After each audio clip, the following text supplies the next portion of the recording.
situasi, karena di dalam hidup ini kita tidak akan pernah menemukan kesempatan kedua. Karena kita tidak akan pernah menemukan hal yang sama. Ya kan? Betul.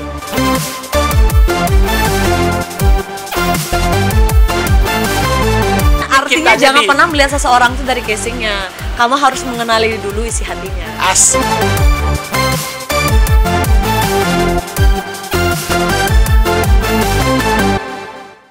Oke, baik sahabat saya semua, kali ini kebetulan hari raya setelah Saraswati, yaitu baju Pinar. Saya kedatangan tamu spesial, perempuan inspiratif, penulis juga, guru yoga juga. Benar nggak, Mbak Iwi? Apa lagi? Langsung saja kita diskusi ya dengan Mbak Iwi. Jadi saya nggak nyangka Mbak Iwi bisa memberikan kesempatan terhadap adik-adik Mbak Iwi di sini untuk mau berdiskusi seperti ini, Mbak Iwi. Pasti dong. Terima kasih ya, Mbak Iwi ya. Sama-sama, terima kasih pastinya juga sudah diundang. Ya kalau misalnya saya nggak diundang kan nggak mungkin saya sampai sini. Asik. Dengar? Itu aja. Dalam hidup ini harus selalu ada take and give. Take and give-nya. Oke, nanti semoga kedepannya kalau Mbak Iwi, apa namanya, sekarang kan saya nih yang take nih dari Mbak Iwi. Nanti kedepannya kalau Mbak Iwi ada keperluan lewat Tegalalang silakan. Oh ya, siap. Oke. Oke. Kalau Tegalalang berarti tinggal hubungi. Siap. Mau babi guling? Sapat. Ada. Oh iya, boleh. Ya, nanti Nanti saya bawa coba ya. pasukan 50 orang lah ke sana. Oh iya. Tapi bayarnya sendiri-sendiri ya, Mbak Iwi. Kita ngantar aja ya. Ada sebuah penawaran menarik kan? Jadi kita harus manfaatkan. Penawarannya sendiri, nah jangan. Saya harus selalu memanfaatkan situasi karena di dalam hidup ini kita tidak akan pernah menemukan kesempatan kedua. Karena kita tidak akan pernah menemukan hal yang sama. Ya kan? Betul. Kita tidak Memanfaatkan momentum jadinya ya? Yes, benar. Ya tapi jangan 50 orang nggak mau. Kan dari tabung yang tadi mainin Tidak ada beguleng tuh. kesempatan kedua. Oke. Gini, Mbak Wi. Tolong ya pertanyaannya jangan susah-susah ya. Dan tolong jangan mempertanyakan hal-hal yang bersifat pribadi. Asik, tuh udah di disclaimer dari awal nih, udah di disclaimer dari awal. Tentunya kita akan membahas karyanya Mbak Wi. Yang salah satunya kemarin yang udah dikasih hadiah waktu pertemuan kita waktu ke rumahnya Mbak Wi itu bukunya Mbak Wi tentang tadi. Ya, mana bukunya? Mana? Di rumah. Udah dibaca belum? Udah lah. Ntar mau tak tanya. Udah covernya aja. Udah covernya. Adik, kayak sidang skripsi ya? Iya, kan biar saya aja nggak ditanya. Kan take and give. Iya, betul. Jadi itu awalnya Mo Ewi ngeluarin buku tato ya, stigma, yang ada stigma dalamnya. Iya. Dari apa? Dari Mo Ewi tatoan dulu atau gimana proses buku itu sampai terbit? Oh, oke. Iya. Buku itu sebenarnya kalau orang Bali bilang, kalau saya sih di rumah bilangnya kaul. Kaul. Bayar kaul gitu. Bahasa Indonesianya bayar janji. Bayar janji ya. Iya. Jadi sebenarnya itu proses buku sama tatonya barengan. Karena tato dan buku adalah cara saya membayar janji saya. Janji saya waktu itu saat saya mengambil S2 saya. Karena S2 saya waktu itu di kajian budaya UNUD, saya ngambil penelitian soal konstruksi stigma pada perempuan Bali bertato di Kota Denpasar. Konstruksi stigma pada perempuan Bali bertato di Kota Denpasar. Yeah. Jadi kayak perubahan paradigma soal stigma tato. Ngambil cakupannya di Denpasar. Orang-orang yang tinggal di Denpasar berdomisili di Denpasar. Nah, bedanya sama bukunya lebih global karena informannya sendiri saya tambah orang-orang yang di luar Denpasar juga. Jadi janji saya itu kalau nilai saya cum laude begitu. Wow. Saya berjanji akan nambah kedua tangan saya dengan tato plus saya mau buat penelitian saya ini menjadi sebuah buku. Itu janji saya waktu itu. Oke, berarti itu awalnya dari skripsi jadinya tesis ya? Tesis, S2 itu tesis. Mau lanjutkan menjadi buku. Dan buku itu selesainya sebenarnya di tempat saya karantina karena saya sempat COVID. Baru-baru ini berarti mana? Februari 2021 Februari. Berapa visis gininya di awal? Jumlah buku yang sudah beredar di masyarakat? Jumlah buku yang udah beredar masih kurang dari 400 sih. Karena waktu itu 200 sudah saya kasih free karena kan untuk promosi. Sampai detik ini sih ya masih ada yang beli gitu. Karena saya jualnya cuma lewat Tokopedia sama Shopee aja. Oke. Kalau misalnya masuk ke tempat buku seperti Gramet atau apa itu susah berbayar. Berbayar ya. Tapi Biasanya mungkin penerimaan sangat masyarakat terhadap karya tulisnya Mbak Iwi itu gimana? Setelah buku itu beredar, ada nggak? Tanggapannya dari sih Mas selama ini ya dari beberapa orang yang nyari bukunya malah memang orang-orang yang pakai tato.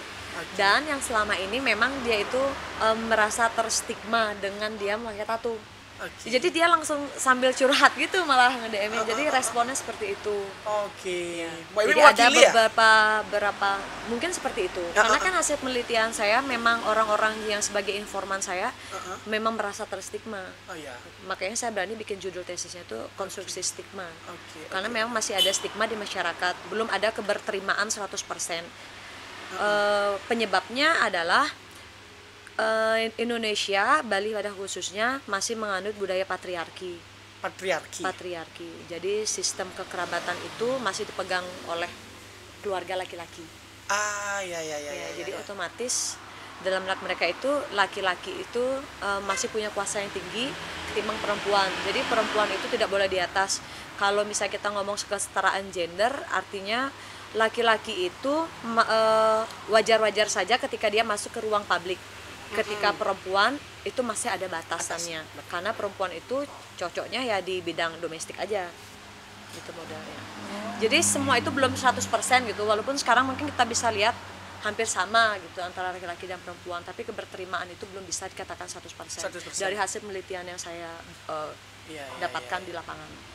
Tapi kalau orang awam seperti saya nih Mbak Wi, mendengar kalau orang bertato itu kan biasa dikategorikan kriminal gitu Mbak Wi. Ya, Ya kan? hasil penelitian itu pun mengatakan bahwa kalau misalnya laki-laki yang menggunakan tato itu pasti lebih cenderung ke kriminalitas. Ya.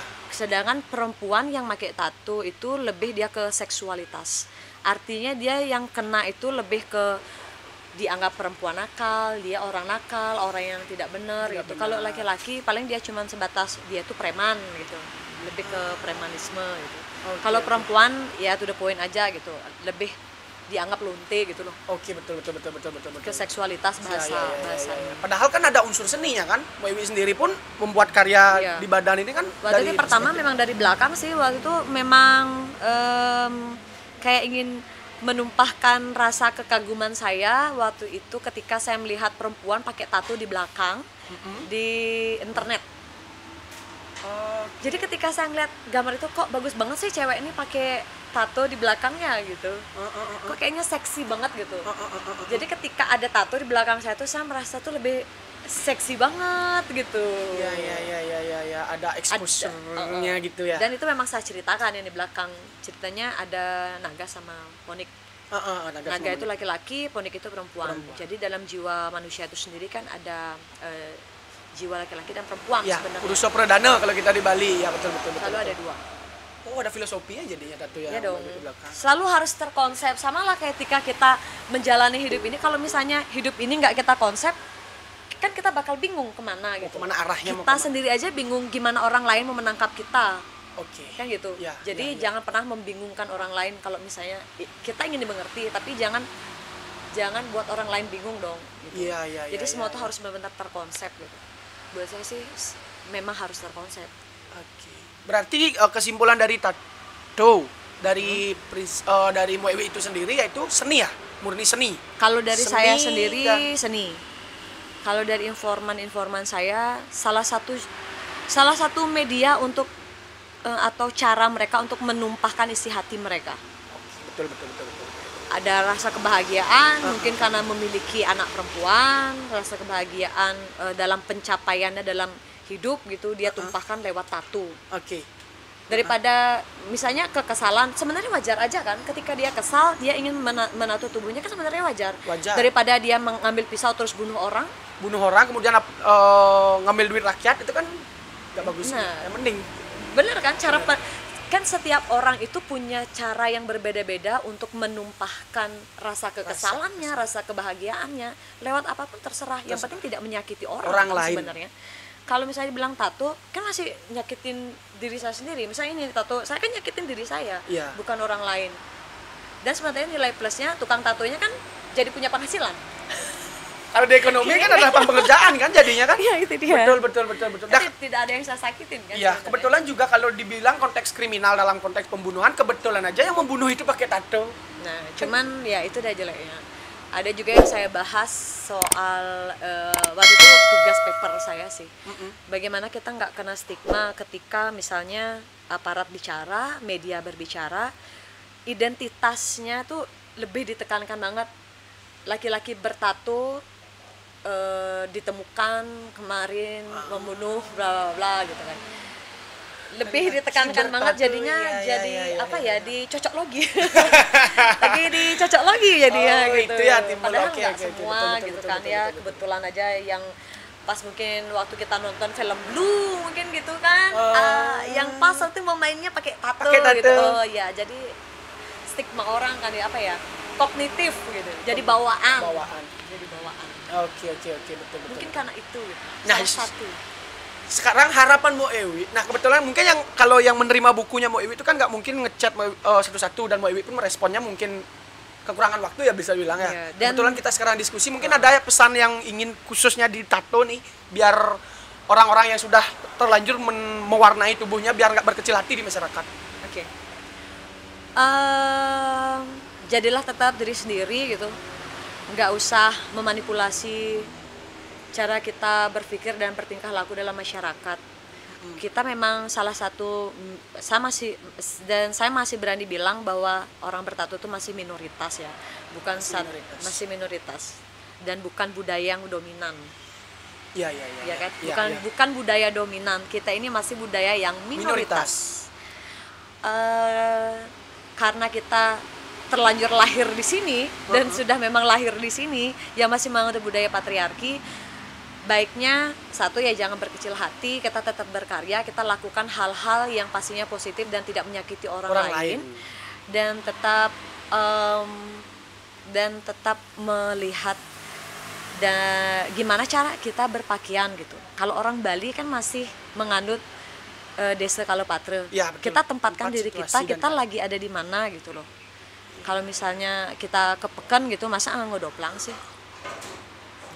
Ada tempatnya saat-saat kamu bersama komunitas, kamu berada di bukan tempat publik, kamu bisa memperlihatkan tatumu. Ada tempatnya kala di mana kamu perlihatkan tato dan menutup tatumu sendiri. Oke, betul Mbak, super sekali. Ya itu aja sih. Tidak ada cara lain. Ingat kita hanya minoritas dan kita budaya minoritas dan bukan budaya dominan. Oke. Caranya cuma itu aja. Tetap ingat desa kalopatre. Oke, jadi mungkin itu teman-teman dari semangat dari Mo Ewi, tetap berkarya, jadi diri sendiri, tahu tempat situasi keadaan, yang penting tidak menyakiti orang lain. Dan satu lagi sih, kalau misalnya tadi kan kita bicara buku gitu, karena Indonesia sendiri tidak punya budaya membaca, mungkin kalau misalnya kita disuruh membaca sulit banget. Iya loh, benar. Ya. Setuju. Makanya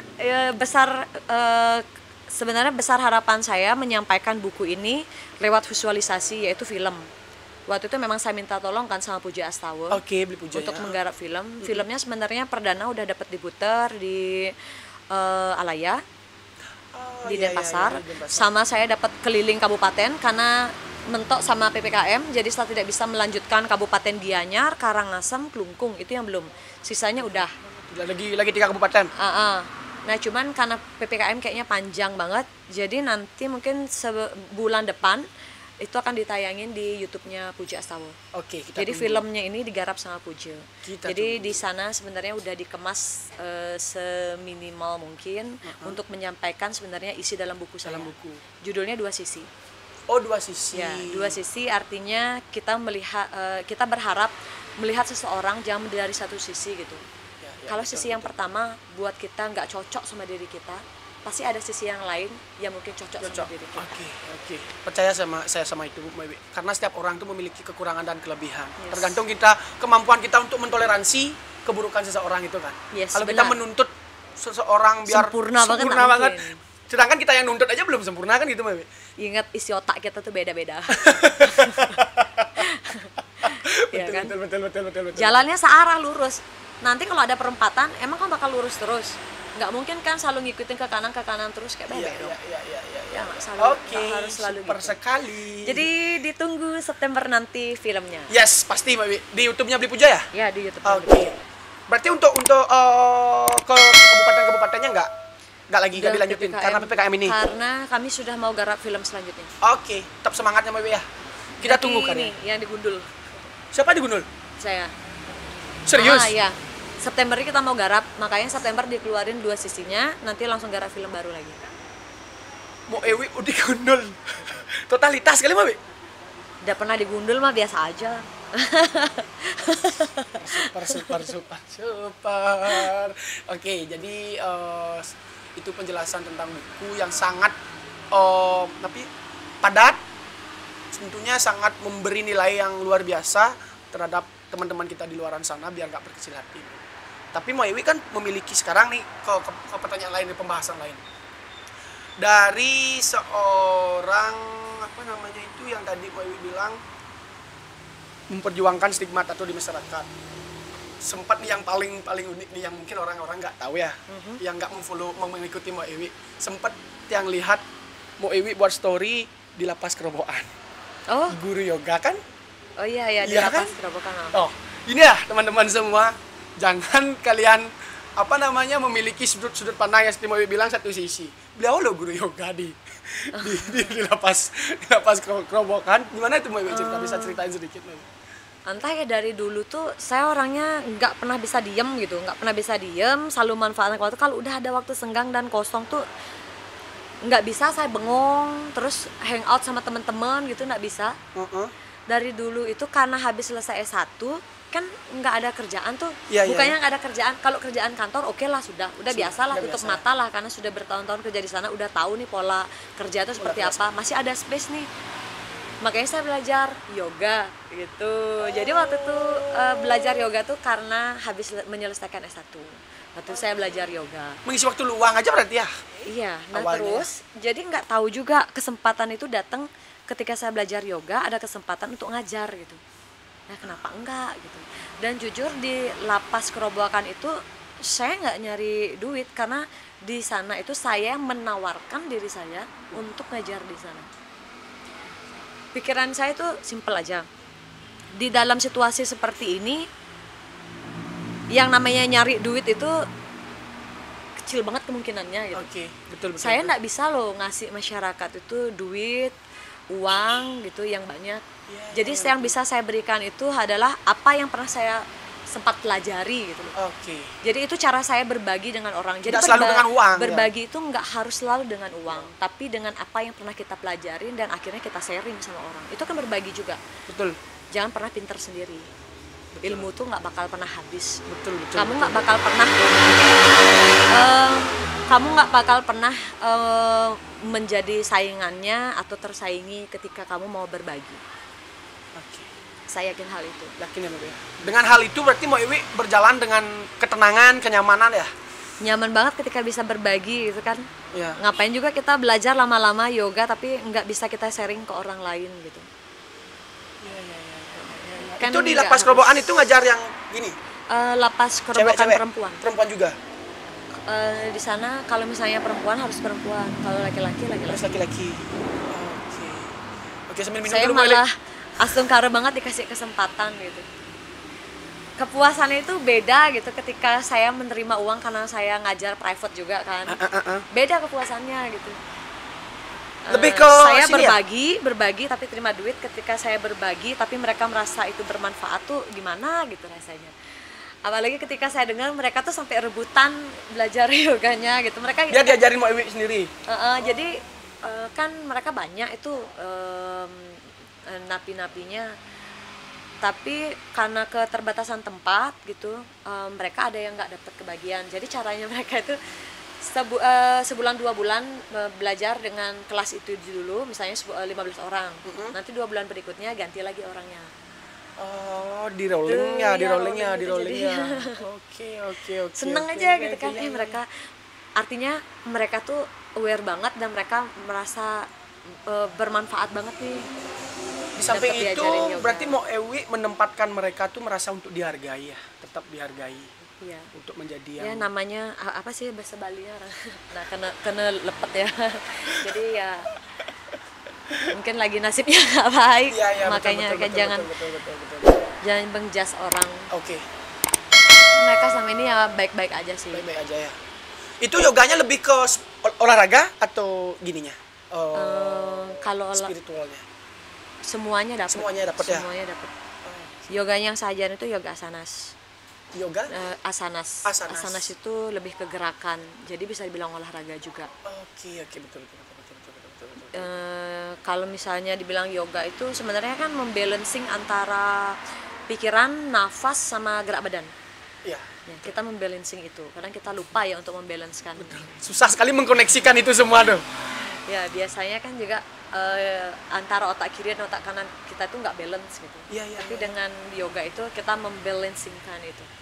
Oke. Betul, betul, betul. Mau dipraktekkan? Kalau berkenan. Sekarang coba tangannya gini. Tangan kanannya ke belakang sama tangan kiri. Semoga hilang. Tangan kanan ya, Mbak Wiwi ya? Iya, tangan kanan ke belakang sama tangan kiri. Harus nyampe nih, Mbak Wiwi. Lebih gampang kan? Aduh, nggak nyampe, Mbak. Tapi nyampe kan? Aduh, nggak nyampe. Tahan dulu. Harus berpegangan ya, Mbak Wiwi? Ya. Supeloh, nak kondan, mau nampak supeloh? Oke, itu Dah. lebih gampang. Udah, Sekarang coba balik kiri. tangan kiri yang di belakang. Aduh. Udah, Lebih sulit yang mana? kiri lah. Nah. Kadang ada yang kanan bisa, kirinya nggak bisa. Areanya belum balance. Tapi saya ini gampang kok, gampang. Ya. Saya Itu hal kecil ya, Mbak Wiwi, yang dimaksud salah dengan satu mengkoneksikan. membalancing antara otak kiri dan otak kanan. Pastinya kiri lebih susah memang. Itu baru. Karena tahu kenapa? Kenapa? Karena tangan kiri kita itu kan paling Jarang digerakkan. jarang digerakkan gitu. Jarang digerakkan, jarang difungsikan secara produktif ya. Udah keluar keringat loh, Mbak Wiwi. Baru satu gerakan aja udah keluar keringat loh. Ya itu kira-kira. Nanti di rumah tak coba. Tapi impact dari yoga itu sendiri tentunya sangat signifikan, Mbak Wiwi. Ya, saya tuh orangnya kalau saya bilang bandingkan Dewi yang sekarang sama yang dulu tuh aku tuh apa yang ingin aku raih harus bener-bener aku dapat gitu. Ambisinya Terus, bergebu-gebu. Orangnya emosional banget. Emosional banget. Kalau sekarang saya lebih bisa menempatkan di mana saya harus emosi, di mana saya harus tegas, lebih bisa meredam. Jujur Mbak Wiwi, sebelum ketemu Mbak Wiwi nih, pagi-pagi waktu ke rumah Mbak Wiwi itu saya udah takut. Karena saya lihat dari Instagram, pasti Mbak Wiwi ini orang nih pasti straight nah. Asalnya pasti saklek nah. Asalnya pasti kalau sing cocok langsung nah di tempat apalagi nah. lihat sebengnya ya. Karena kan lihat sebang di situ. Aduh. Yo apanya orangnya aja Mbak Maaf, Wiwi. tidak 1-2 orang kok. Saya pernah kuliah waktu itu setelah sekian lama gitu, baru mereka berani nyapa saya loh. Saya satu-satunya waktu itu, enggak satu-satunya, cuma ada 2 perempuan sih ngambil IT komputer, Ya. yang hitung-hitung, perbaiki komputer, yang gitu-gitu, yang bikin-bikin Engineering-nya. IT lah gitu. IT-nya, engineering IT. Cewek cuma ada 2, termasuk aku. Nggak ada yang berani nyapa gitu. Setelah sekian lama baru mereka bilang, takut lihat Kak Muwi gitu. Oh my god, oke. Emang tampangku kayak makan orang Bukan, gitu. bukan gitu Mbak Wiwi.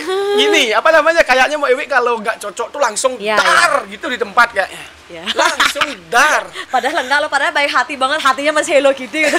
Tapi setelah ngobrol sama Mbak Wiwi sekarang ini, mungkin syukurnya kita ketemu setelah Mbak Wiwi belajar yoga ya. Kalau dulu Makanya mungkin artinya kita jangan jadi- pernah melihat seseorang tuh dari casingnya. Kamu harus mengenali dulu isi hatinya. Asik, isi hati. Udah dengar.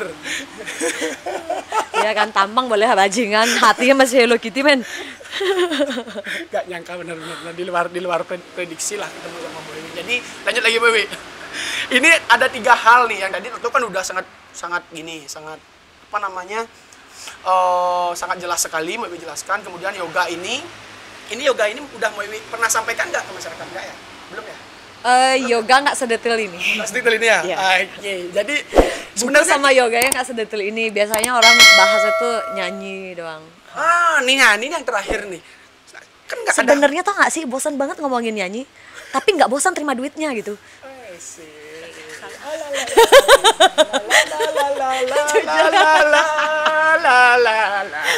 Nanti siapa punya acara galang langsung hubungi Mbak Dewi. Oke, karena Mbak Dewi belum bosan menerima duitnya. Kalau nyanyinya bosan. Jangan aja lip sync Mbak Dewi ya. Kan nggak ada hubungannya nih Mbak Dewi. Mbak Dewi bisa dikategorikan orang kantoran. Iya. Terus jadi guru yoga. Ini kok ada nyanyinya lagi?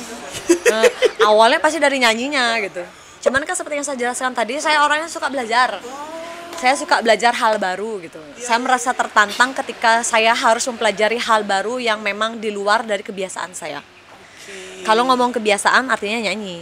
Karena dari kecil saya bekerja dan saya bisa sekolah, saya bisa kuliah, saya bisa beli apapun karena nyanyi gitu. Karena nyanyi. Berarti udah dari kecil ya?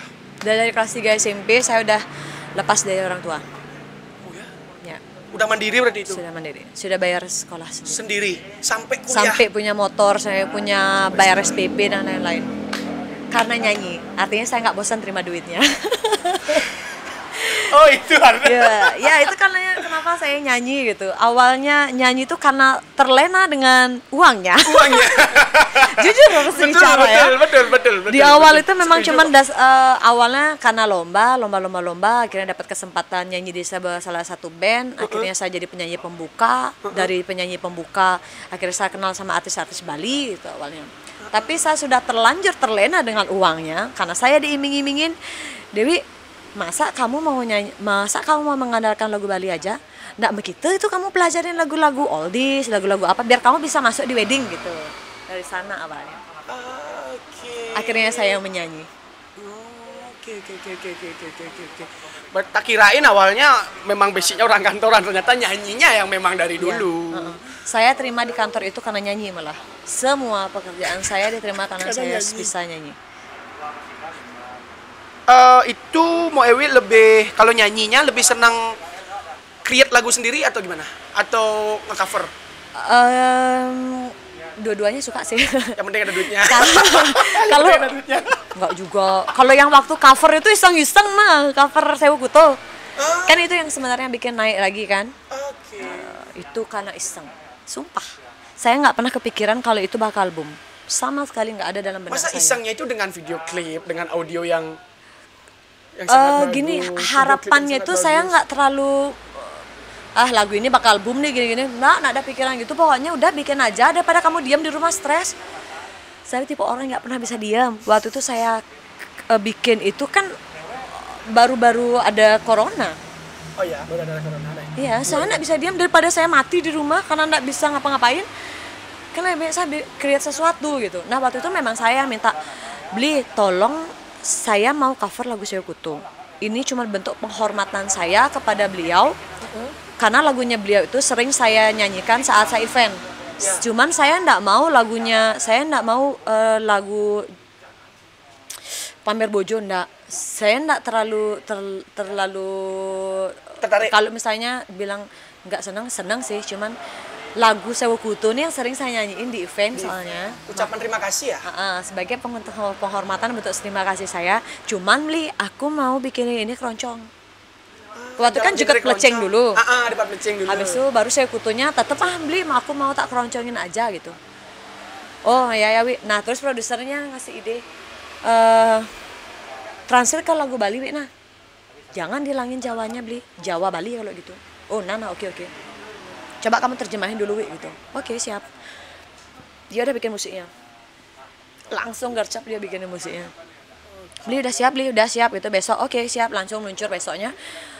Tik vokal tidak ada 30 menit. Karena emang saya sudah menguasai bahasa Jawanya sendiri sama bahasa Bali ya, bahasa Bali apalagi kan. Pemaknaan lagunya udah dapet. Udah. Terus nah benan karena klipnya beli itu. Pi benan Jani langsung gas gitu. Hah?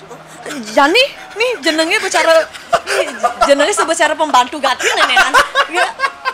Oh ya Kan nana kangwang bo Dewi nggak bawa kaca, angwang kacamata. Karena kita pakai kacamata kan nggak kelihatan kita berias atau enggak gitu kan.